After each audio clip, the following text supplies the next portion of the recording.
Hi everybody, it's Kristen coming into you from Book Expo America, and I am joined by the wondrous Neil Gaiman. How are you? Yes. Hello. And we decided to, this is auspicious because we've decided to match our haircuts so that way we make this interview extra special. So Neil, how is everything going today? It's actually fun. I got here at about 8:15 and I've just signed 1,000 books. Wow, good. That's So fantastic. That's what I've done. I signed 1,000 books here, and now I'm going to go and talk to the people who will be given, free of charge, the 1,000 books that I've just signed for them. Nice. It's the literary commencement.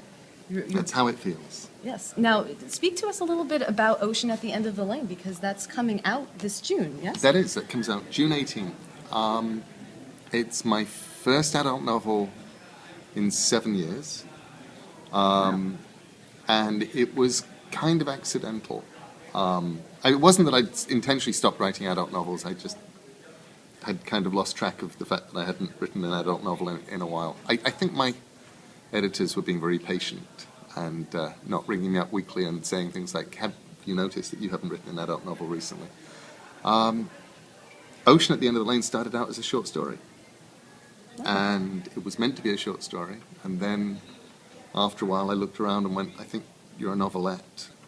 And then I kept writing, and then somewhere in there I actually sent my editors an email saying I'm working on something that seems to be a very long novella.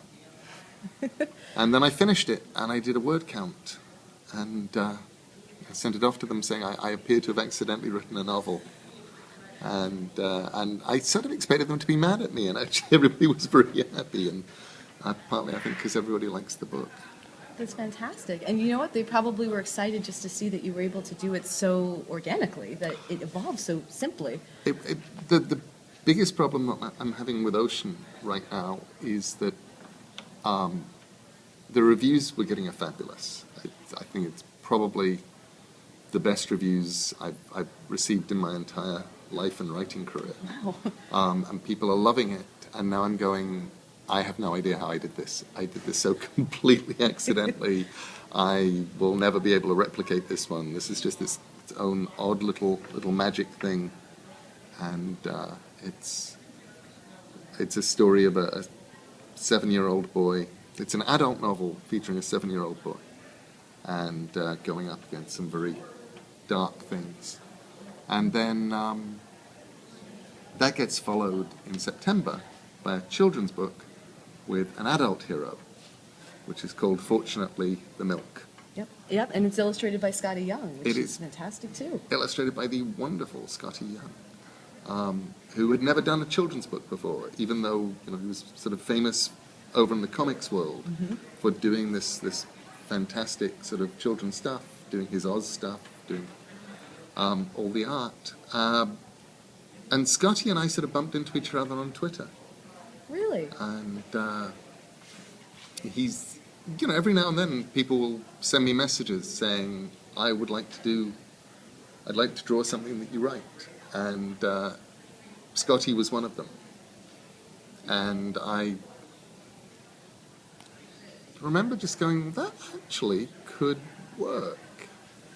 And sticking it in the back of my head, and when I finished Fortunately the Milk, I sent it to Scotty. And called my wonderful publisher, my editor, Rosemary Brosnan, over at Harper Children's, and said, there's a guy called Scotty Young I'd like. And she said, never heard of him. And so Scotty did a drawing to show her what he could do, which is actually the drawing that wound up essentially being the cover of Fortunately the Milk. And she saw it, and she fell in love. And Scotty has now bridged over into the world of strange children's books. But, you think about it, Scotty is the kind of person who, if you say to him, could you draw a time-traveling stegosaurus in a hot air balloon, or he can do it. You can say, draw me scary vampires, and not handsome, sparkly ones. And he drew them, and a volcano god, pirates, A bowl full of piranha, really globby aliens who look like snot. He drew them for me too. Oh no, he's fantastic. I've always likened his artwork to a little bit of Bill Watterson's Calvin and Hobbes, a little bit of Edward Gorey. There's this nice dichotomy between his line art and his coloring. It's fantastic, and it's nice because it is all ages appropriate. I would think that a lot of adults would enjoy, fortunately, the Milk as much as their children, because of that nice mixture of your writing with his artwork. I can see that melding very well. Yeah, I agree. I worry with Fortunately the Milk, though, that we need to do an official boring cover, just so that adults can carry it around, and not look in any way as if they're reading an exciting book that's ridiculously funny. You could do, you know what you could do? A hardcover with that nice gold gilded framing. Mm-hmm. With the antiquated font on the center, and then when they open it up, they can have the illustration as maybe a nice little a book plate. That would be wonderful. Yes. And yes. I have that tons would be of the ideas like respectable this. edition. Yes, and then it could have one of those nice little ties, so you can always find your place.